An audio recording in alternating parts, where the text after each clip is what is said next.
Começando então com os temas do nosso 3 em 1 de hoje, o Fernando Haddad, hein?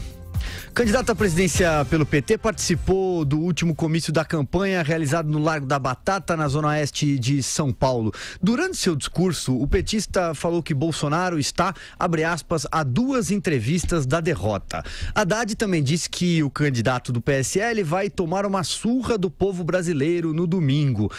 Pois bem, Vera Magalhães, a verdade é que eu acho que o PT está trabalhando para tentar perder de pouco, para tentar não levar uma lavada, ainda que a gente não pudesse imaginar que o Fernando Haddad dissesse coisa diferente, mas haja autoestima para o Fernando Haddad.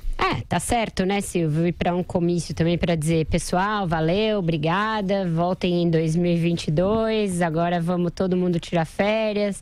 Vou ali voltar a dar aula, que ele não iria, né? Ele tem de fazer isso mesmo. Ele tinha até um gancho para animar a militância. Ele estava no Largo da Batata e o Ibope mostrou que ele passou a liderar numericamente na capital, né? Ele está numericamente à frente, embora tecnicamente empatado com o Jair Bolsonaro, 51-49. Isso é uma virada e tanto, porque o Bolsonaro ganhou na capital no primeiro turno. A gente não sabe se vai se confirmar no domingo, né? Tá tudo muito parelho e pode tá errado, enfim. Mas ele tinha ali um número para servir de aperitivo para essa militância e tentar arrancar dela um ímpeto final, aí um gás final. Eu acho que o objetivo do PT, o objetivo real, né, fora dos microfones dos palanques, é realmente reduzir a diferença, evitar, por exemplo, que o Bolsonaro faça um número mágico dele, que é de 60% dos votos válidos. Ele próprio enunciou esse objetivo, disse que vai fazer mais de 60%, e esse objetivo tem a ver com o fato de que o único político brasileiro eleito com mais de 60% dos válidos desde a redemocratização foi o Lula, o antípoda do Bolsonaro, e ele quer superar a marca do Lula, fazendo mais de 60%, 61% dos votos válidos. Então, o objetivo hoje dos dois candidatos é esse: Bolsonaro evitar a estagnação, evitar a acomodação dos seus índices, que hoje não chegam ainda a 60% de acordo com as pesquisas, e o Haddad evitar ali de perder menos que isso. Então, acho que nesse limiar, nesses dois marcos aí é que se encontram os dois principais candidatos. Os ataques seguem, a campanha é bastante conflituosa ainda. O Haddad entrou na justiça para tentar ser entrevistado pela TV Globo no horário do debate. Duvido que vá lograr êxito com isso, mas assim iremos nesses últimos 3 dias, Silvio Navarro. É isso mesmo. Vai daí, Andreasa. Pessoal, o que incomodou na fala do Fernando Haddad é a expressão, né? Os usos, a escolha das palavras. Surra, né? É uma retórica violenta. Esses últimos dias, mas de modo geral na campanha toda, ataque pra cá, vou tirar você do mapa, vou extirpar, vou dar surra, vou fazer isso. Serve para todo mundo. É uma linguagem, a gente falou sobre isso ontem, né? Nesse ambiente muito violento. O problema, a rigor, não é a polarização. A política é polarizada eleitoralmente em vários países e em várias democracias sofisticadas. É assim historicamente nos Estados Unidos, é assim na Europa, né? Onde existem um sistema em que 2 partidos predominam. Isso é legítimo, é do jogo a polarização. E, em certos sentidos, é até sinal de uma democracia sofisticada, sólida, avançada, em que há menos partidos, né?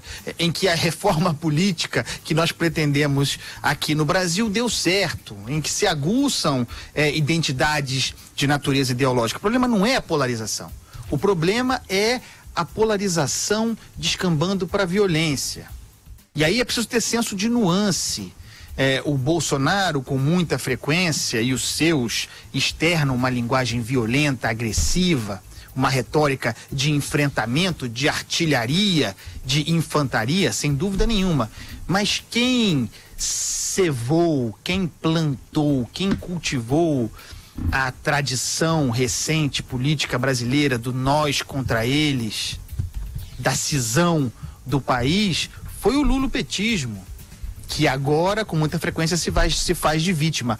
Ontem, o Fernando Haddad fez um discurso que poderia ser do Lula. Como anteontem, no domingo, falando para Paulista, o Jair Bolsonaro fez um discurso que poderia ser do Lula. Quem não se lembra do Lula dizendo, tá aí, os vídeos estão aí, que extirparia a oposição do Brasil, se referindo especificamente ao PFL, depois DEM. Aliás, virou DEM em função desse projeto de extirpação levado adiante pelo Lula. Quer dizer, evoluímos muito pouco em termos de linguagem política. Essa eleição é delirante também porque ela se dá num campo de batalha. E não é bom. Não é bom por quê? Porque campo de batalha não acaba, não chega a termo no domingo depois da eleição. Há muito ressentimento, muitas feridas abertas, o que indica um futuro difícil para o próximo presidente. Não é simplesmente oposição irresponsável, aquela que o PT faz historicamente, não. É oposição violenta, porque violentos parecem ser todos os agentes nesse jogo. Ninguém parece disposto a olhar para o futuro do Brasil para o dia seguinte, para botar a bola no chão, uma mensagem de pacificação. Tá difícil, tá duro, tá feio. E aí, Joel, o que você achou? Não, concordo com o Andreasa, e é uma oposição que deve continuar depois da eleição. Ela é pior do que a oposição normal, mesmo a oposição irresponsável do PT, porque ela envolve não apenas os políticos profissionais e a militância. É um ressentimento que está aí permeando toda a população, ou grande parte da população, e isso é muito negativo, esse sentimento. Eu chamo de polarização, querendo dizer esse sentimento de que a sua identidade política é o fator primordial de como você vai tratar o outro. Então, se o outro é de uma identidade política diferente da sua, ele não é seu adversário, ele não discorda de você na época das eleições, ele é um inimigo dentro da sociedade. E isso, que é uma coisa que está acontecendo no Brasil, mas também está acontecendo em outros países, como Estados Unidos, é algo que esgarça um pouco o tecido social e piora as relações de convivência, de amizade e mesmo relações familiares dentro de uma sociedade. Se a eleição americana for algum indicativo, a gente está esperando agora, né, que vai chegar o domingo, finalmente vamos descansar, pelo menos. Se a eleição americana for algum indício, pelo contrário, o Trump foi eleito e continuou-se um clima péssimo. E agora uma tá histeria, pior, né? E tá piorando até, então, quer dizer, e a mídia junto, e a opinião pública, e uma guerra de identidades políticas que nunca termina. Isso é muito ruim para a sociedade. Isso acaba com nossa possibilidade de pensar um projeto comum, de ter uma visão positiva, generosa de país. E quanto à fala do Haddad, especificamente, claro, tá tentando mobilizar as forças aí para não tomar uma lavada tão grande. Alguns aí talvez à espera de um milagre, mas acho que a pessoa precisa ter muita fé mesmo, uma fé maior do que o Haddad tem no catolicismo, a pessoa precisa ter para acreditar nessa possível virada. Mas olha que curioso, pense o seguinte, imagine se acontecesse, por algum motivo insondável, acontece algo e a opinião pública vira e as urnas dão vitória do Haddad.